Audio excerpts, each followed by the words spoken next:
বাজারে গেছিলাম, বাজার থেকে লাল মুরগি আর পার্শে মাছ কিনে এনেছি। আজকে রান্না হবে, আর আমাদের রান্না হবে উচ্ছে আলু ভাজা। উচ্ছে আলু ভাজা আছে। গুড মর্নিং, সবাই কেমন আছেন? আশা করি সবাই খুব ভালো আছেন। সবাই খুব ভালো আছেন, আমি খুব ভালো আছি।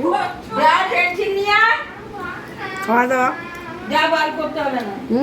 এত চিল্লাচিল্লি কেন? তোমার ছেলে পেন্সিল নেবে না, পেন্সিল নাও।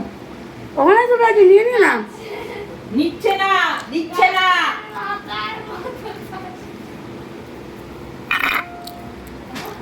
কচ্ছু